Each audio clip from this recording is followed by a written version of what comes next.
Meu Pai, nosso Pai, unimos a fé com o teu servo, o Bispo Macedo, desde o Templo de Salomão, este lugar escolhido pelo Senhor, edificado para anunciar as tuas promessas. Agora esta pessoa está em casa, outros estão trabalhando, outros estão hospitalizados, outros estão presos, mas todos podemos agora fazer uma coisa em comum: empenhar a nossa palavra a Ti, dizendo: o Senhor será o meu Deus.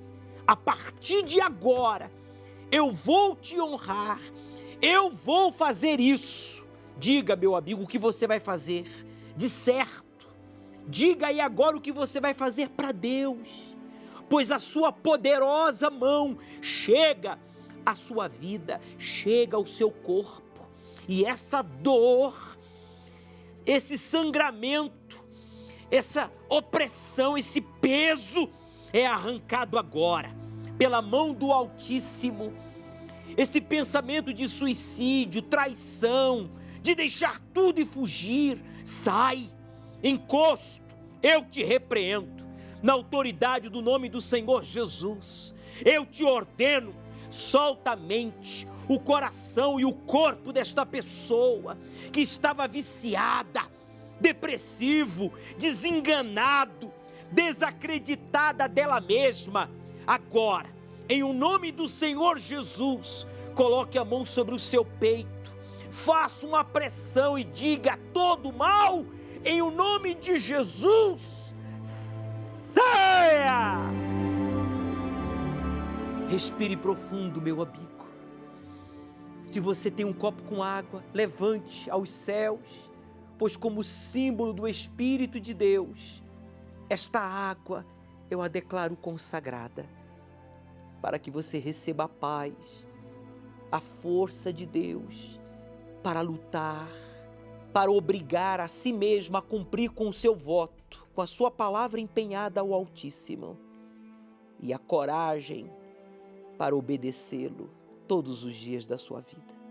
Em nome de Jesus, beba, participemos juntos desta água consagrada a Deus em oração.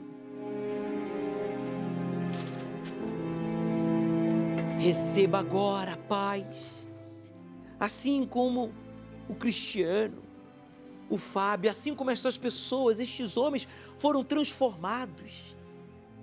Deus dá a você a mesma oportunidade. Receba, meu Pai, a vida desta pessoa que já não quer mais viver o lado averso da vida. Ele quer te conhecer. Coloque a sua mão sobre a rocha que nós temos aqui no estúdio, que representa, simboliza o Senhor Jesus. Ele é a rocha da nossa salvação.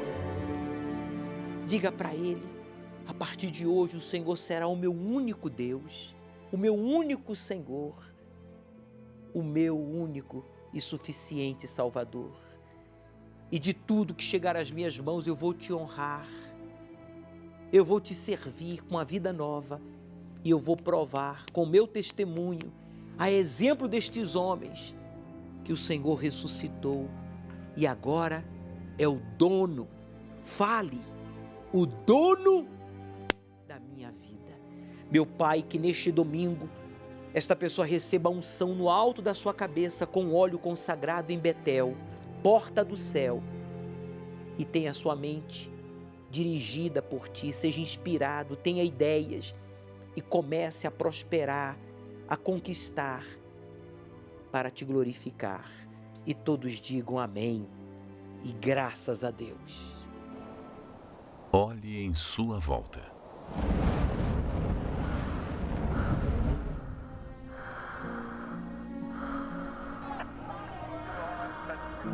Nem sempre as pessoas odiaram tanto umas às outras.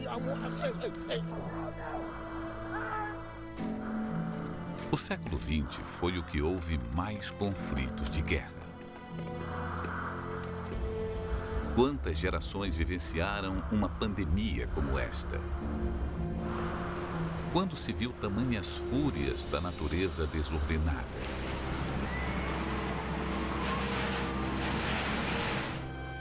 Tudo que vem acontecendo valida o que a Bíblia já diz há milhares de anos. tudo está com prazo de validade.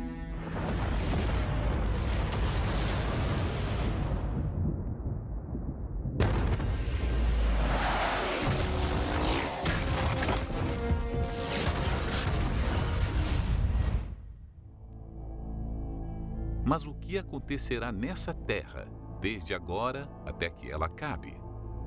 E qual a primeira revelação descrita em Apocalipse e o que ela significa? Vamos descobrir ao desvendar este livro considerado por muitos como misterioso. Domingo, ao cair da tarde. O estudo do Apocalipse. Você receberá orientações práticas à luz da Palavra de Deus que irão fortalecer a sua fé, renovar as suas forças e levá-lo ao verdadeiro encontro com Deus. Domingo, às 18 horas, no Templo de Salomão, Avenida Celso Garcia, 605 Brás, e em todas as igrejas universal do Reino de Deus. Chegue cedo e traga sua Bíblia. O inferno não foi feito para o ser humano, mas sim para o diabo e os seus demônios, que tem arrastado consigo os que fazem a sua vontade. Por isso, tenha bem esclarecido em sua mente que não é da vontade de Deus que você vá para o inferno. Absolutamente ninguém.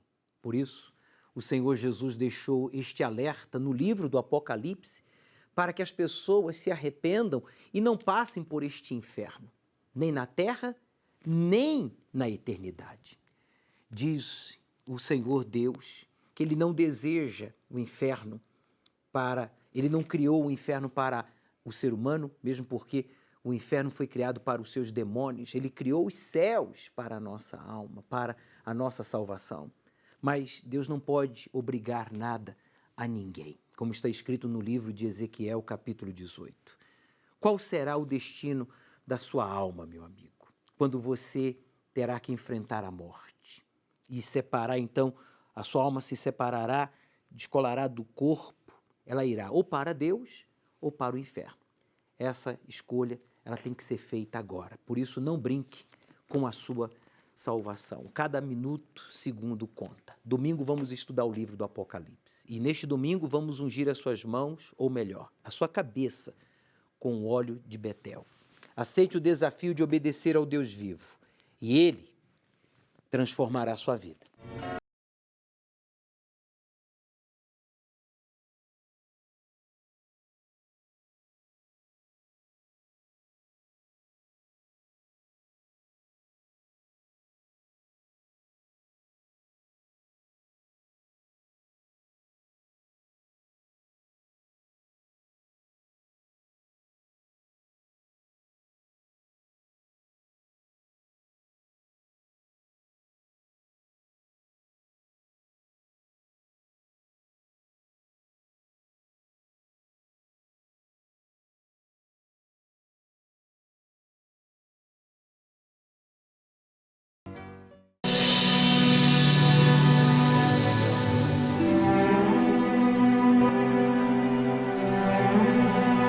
Pare aí agora.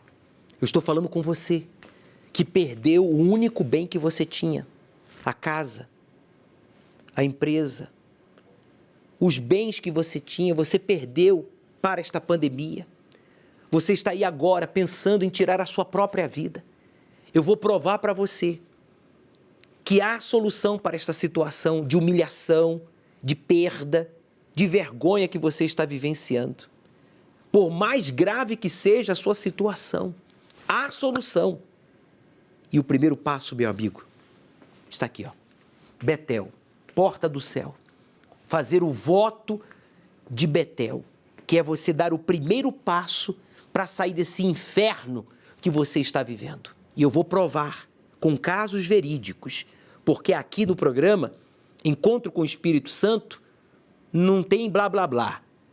É a verdade, por meio dos casos verídicos exibidos que provam a veracidade da palavra do Deus vivo. Preste atenção. Pela primeira vez em sua vida, Jacó se viu sozinho.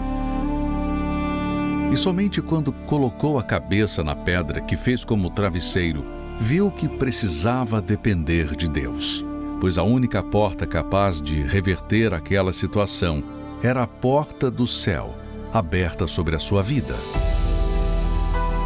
Naquele momento de dificuldade, fez um voto com Deus, um compromisso, derramando azeite sobre a pedra que ergueu como altar. Se o Senhor for comigo e me guardar nesta viagem que faço, e me der pão para comer, e vestes para vestir, e eu tornar a casa do meu pai em paz, o Senhor me será por Deus. E a pedra que coloquei por coluna será a casa do Senhor. E de tudo quanto me deres, certamente te darei o dízimo. Foi ali, em Betel, que Jacó começou uma nova história. Neste momento de crise, incerteza e insegurança, somente os que empenham a sua palavra com Deus é que têm a porta dos céus aberta sobre eles. Neste domingo, 6 de junho, a primeira unção sobre os fiéis com um azeite abençoado em Betel. Às 7, 9h30 e 18 horas, no Templo de Salomão e em todas as igrejas universal do Reino de Deus.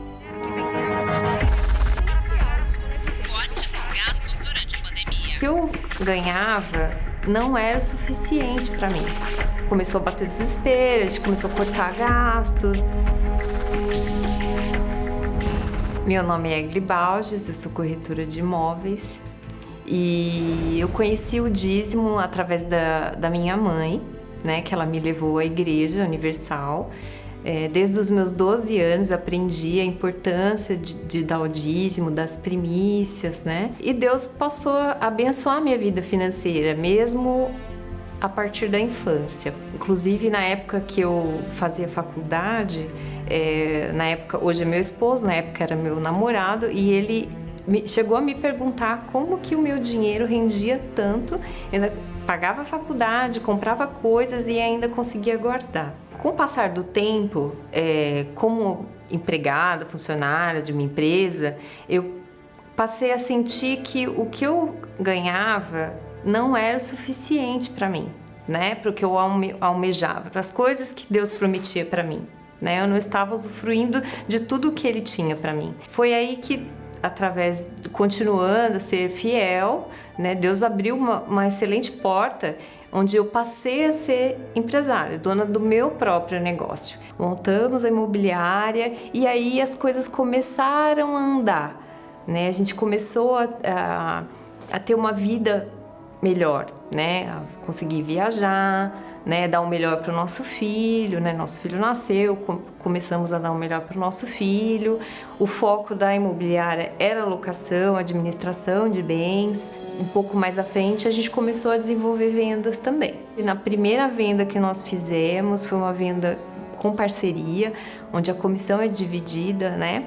Essa comissão, ela entrou na conta da imobiliária e eu, infelizmente, eu deixei de dizimar aquele valor, né? E não percebi. Passaram-se os meses, as coisas começaram a ficar difíceis para nós, de uma forma que parecia inexplicável, né? Começou a bater desespero, a gente começou a cortar gastos, né? Mudamos de casa e foi aí que a gente chegou a pensar em várias coisas. Até morar com a minha sogra a gente pensou em morar. Passou uns meses depois desse ocorrido dessa comissão e Deus falou comigo.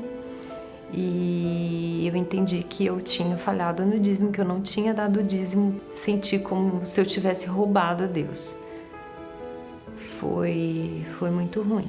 Naquele momento eu decidi me consertar com Deus, né? Eu devolvi aquele dízimo, né? A parte de Deus daquele valor.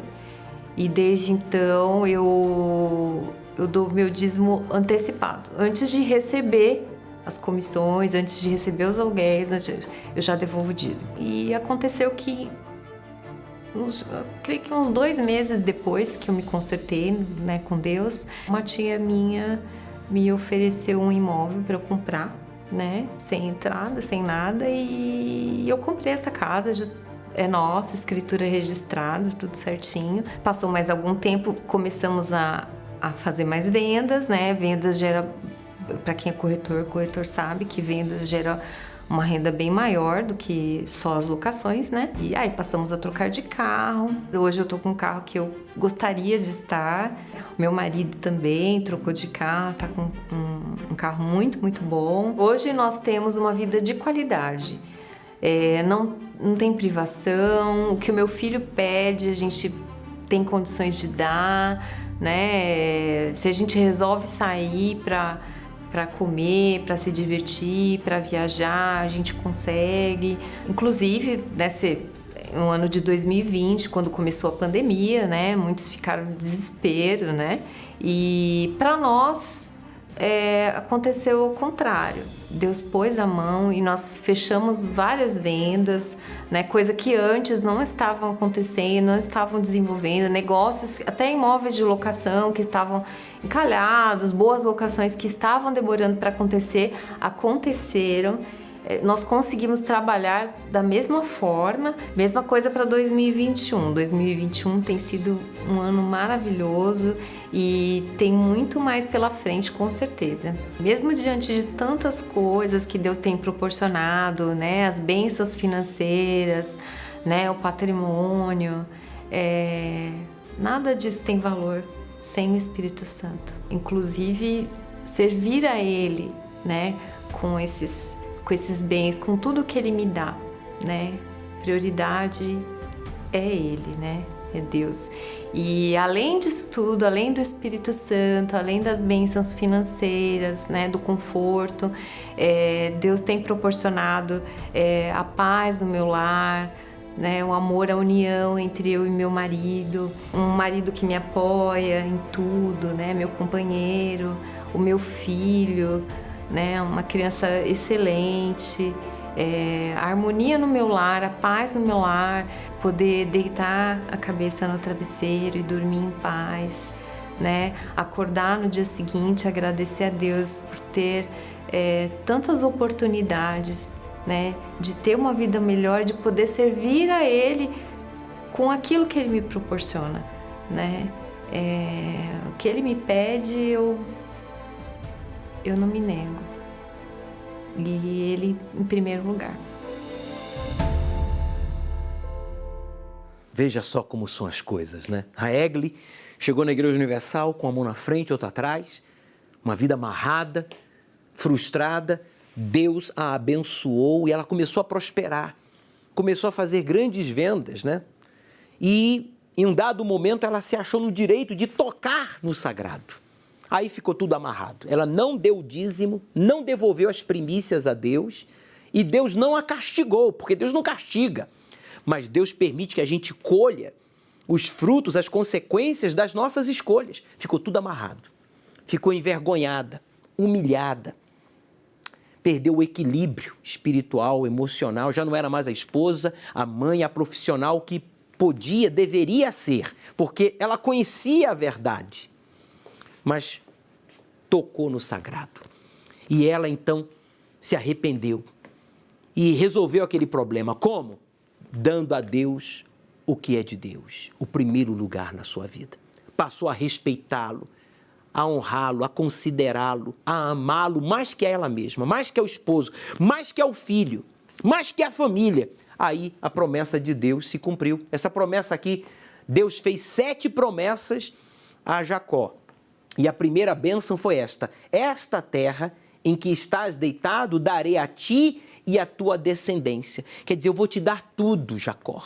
Jacó não tinha nada, mas porque Deus viu nele a sinceridade de honrá-lo, de conhecê-lo, de servi-lo, Deus deu a ele a oportunidade de conhecê-lo. Deus está dando a você, meu amigo, a oportunidade de conhecê-lo, de servi-lo. Então, vamos honrar a Deus em primeiro lugar. Faça esse voto. Mas eu estou desempregado, eu estou endividado, eu declarei falência. Quanto pior a sua situação, quanto mais difícil ela for, melhor. Porque Deus vai ficar em evidência. Todo mundo vai ver e reconhecer. Olha, foi Deus, hein? Vamos para Betel. Eu vou lhe consagrar domingo agora com este óleo aqui. Essas imagens é lá de Israel, da região de Betel, aonde o pastor Gustavo consagrou este óleo, derramando nesta pedra, e eu vou lhe consagrar, ungindo o alto da cabeça, para que você tenha saúde, sabedoria, ideias, e você tenha força para concluir tudo que você iniciou e tudo que você ainda vai iniciar neste ano. Mesmo em meio à pandemia, você vai prosperar se você fizer o voto de Betel. A minha vida não andava e o salário que recebia não suplia a necessidade. Uma vida toda fracassada, toda derrotada mesmo. Meu nome é Fábio de Almeida, tenho 35 anos, sou empresário no ramo de alimentício, pizzaria. E antes de eu se tornar dizimista, eu tinha uma vida toda fracassada. A ponto que eu trabalhava na empresa, eu recebia o salário hoje e no outro dia eu tinha que pedir vale. Para ir para o trabalho, eu dependia de ônibus. Pegava um ônibus para ir, outro para voltar. Vivia de aluguel, sem ter expectativa de crescimento, a ponto da gente não ter bem o que se alimentar direito, através do salário que recebia. Que eu cheguei na igreja e ouvi falar do dízimo, da fidelidade, eu passei a observar a forma que o homem de Deus ensinava. Que o dízimo não era só apenas os meus 10%, como a gente ouvia falar, mas sim a primícia. O que era dízimo? É os seus primeiros frutos. Antes de você usar para si mesmo, você tirar o que é de Deus, honrar a Deus. E depois que eu me tornei dizimista, tudo na minha vida começou a andar. O salário, quando eu recebi, que eu tirei o dízimo, já começou a render. Eu comecei a ter para comer e poder guardar uma reserva. E a vida começou a andar. E através da minha fidelidade, Deus foi abençoando, fui mudando de profissão, fui crescendo, né, na empresa, tornei um cargo maior, se tornei chefe de setor. E daí Deus me deu a direção de eu ter meu próprio negócio. De ver eu ser um funcionário, eu ser patrão de mim mesmo.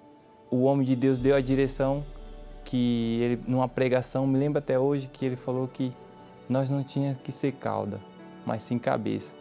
E aquela palavra, ela entrou dentro de mim. E eu abri meu primeiro negócio, que aí começou a prosperar. Então, através da minha fidelidade, Deus foi me honrando. Eu abri essa pizzaria, as coisas começaram a fluir, né? Eu morava num barraco, depois saí do barraco, né? Construí casas. Hoje eu tenho 2 casas, hoje eu tenho um galpão, hoje eu tenho a pizzaria que arrebenta, que é bem conhecida no bairro.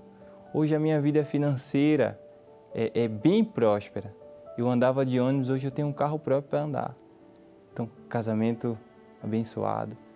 Isso eu considero tudo através da minha fidelidade. Depois que eu entendi o que é ser um dizimista, não apenas devolver 10%, como muitas pessoas ensinam, é 10%, mas não, é as primícias, os primeiros frutos, que são os 10%. O meu primeiro dízimo foi de R$120 e meu último dízimo foi R$7.000. No meio da pandemia, onde todo mundo falava em crise, eu prosperava, eu arrebentava. E até hoje, meu dízimo não baixa desse valor. Quando eu se tornei dizimista, né, até a minha vida espiritual mudou, porque eu entendia que ser fiel não era só apenas você devolver, mas sim você ter uma comunhão com Deus. E o Espírito Santo foi se revelando, foi se aproximando. Eu tive mais intimidade, eu fui mais sensível à voz de Deus, porque quando a gente se torna dizimista, Deus ele olha a gente como outra forma. E eu desejava ter o Espírito Santo, eu queria ter o Espírito Santo. E eu me entregava, meu Deus, o que falta mais para ter o Espírito Santo? E através disso, Deus foi realizando os meus desejos. Hoje eu tenho o Espírito Santo.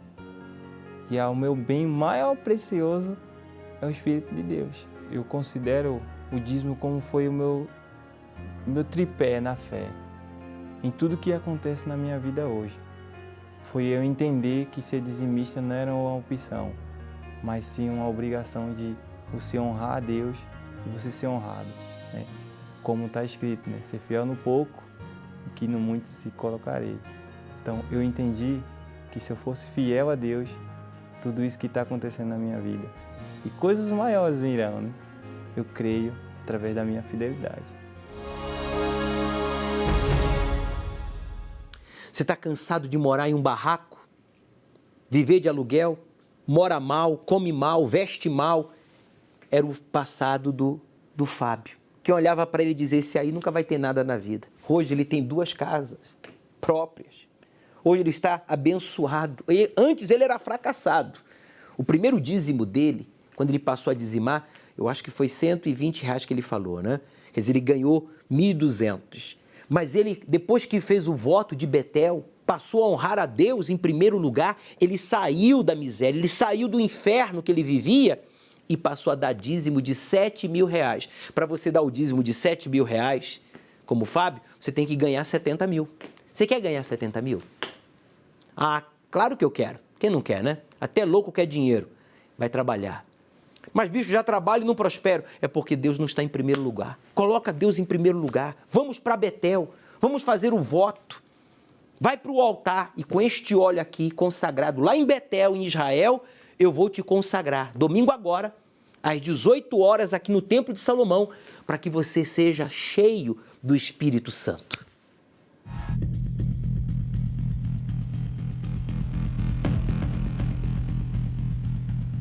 Mas se ainda o nosso evangelho está encoberto, para os que se perdem está encoberto, dos quais o Deus deste século cegou os entendimentos dos incrédulos, para que não resplandeça a luz do evangelho da glória de Cristo, que é a imagem de Deus. É cada vez mais nítida a cegueira espiritual deste século que tenta incansavelmente provar que o errado está certo e que o certo está errado. Nas escolas, a luta pela ideologia de gênero tem tido mais peso do que a luta pelo aprendizado intelectual das crianças. Convencer de que o indivíduo pode negar sua natureza biológica, criada por Deus, se tornou pauta frequente para partidos políticos da esquerda. Enquanto isso, famílias conservadoras e fundamentalmente cristãs lutam para não anular os valores da família e fazer prevalecer os princípios divinos. E é aí que o cristianismo ganha cada vez mais ódio por parte daqueles que seguem o Deus deste mundo, pois consideram a Igreja do Senhor Jesus a grande ameaça que impedirá os seus projetos de se cumprirem. Ou seja, servir ao Senhor Jesus está se tornando sinônimo de conflitos e, em algumas partes do mundo, a ameaça tem sido mais acentuada. A Somália, Eritreia e Sudão estão entre os primeiros de uma lista mundial de perseguidores dos cristãos. Os moradores destes países do continente africano são vítimas de abusos e falta de garantias das práticas religiosas pelo simples fato de servirem a Deus. Sofrem preconceito, exclusão, violência e chegam ao ponto de serem privados de comida e água. Por lá, grupos extremistas já fizeram centenas de vítimas. Já são mais de 340 milhões de servos de Deus perseguidos em todo o mundo. Com essa triste realidade, já foi possível criar a Lista Mundial de Perseguição aos Cristãos 2021. E quem encabeça essa lista é a Coreia do Norte, líder de perseguição aos cristãos por 20 anos consecutivos. Quando o morador local é descoberto como cristão, pode ser levado para campos de concentração ou mortos com toda a família. Para os países contidos na lista, destruir as igrejas é fundamental para impedir a propagação cristã. Tudo isso com um governo que lidera tais atos. E com a pandemia, alguns países aumentaram as ameaças a quem professa a fé em Deus. No Paquistão, Índia, Bangladesh, Iêmen e Sudão, a ajuda aos cristãos foi negada a ponto das autoridades locais restringirem o acesso a alimentos e medicamentos. A China tem trabalhado intensamente para proibir a liberdade religiosa, chegando ao ponto de demolir templos, restringir cultos, impedir menores de 18 anos de congregar. Além disso, em algumas igrejas onde o culto é permitido, o governo comunista vigia os frequentadores eletronicamente, com aparelhos de reconhecimento facial nas portas das congregações, além de rastreamento via celular. Mas também existem países onde a cristofobia não é exposta. Ela existe de forma subliminar, por meio de decretos embasados em justificativas de zelar pela vida. Além disso, algumas pessoas sofrem perseguições em seu próprio convívio. São chamadas de fanáticas, caçoadas pela fé que professam e até humilhadas pelo fato de servirem a Deus. Mas tudo isso faz parte do cumprimento das Escrituras. O próprio Senhor Jesus foi perseguido, zombado, açoitado e morto por apregoar a verdade, que muitos não queriam aceitar. E é dele as palavras que afirmam que seremos perseguidos por amá-lo. Porém, a recompensa de tudo isso vem de forma divina.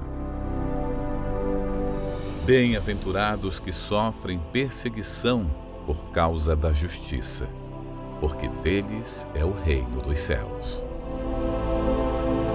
Domingo, às 18 horas, o estudo do Apocalipse, no Templo de Salomão, ao pôr do sol, na reunião do encontro com o Espírito Santo. Chegue cedo. Hoje pode ser o seu último dia de vida, a sua última oportunidade para se arrepender e se entregar por completo ao Senhor Jesus e ser salvo. Por isso, tome a decisão aí agora de se batizar nas águas. Busque o Espírito Santo para que você esteja pronto para viver, para morrer ou para ser arrebatado. Domingo agora, às 18 horas, vamos dar continuidade ao estudo do livro do Apocalipse. Chegue cedo, traga a sua Bíblia. Aceite o desafio de obedecer ao Deus vivo e Ele transformará a sua vida.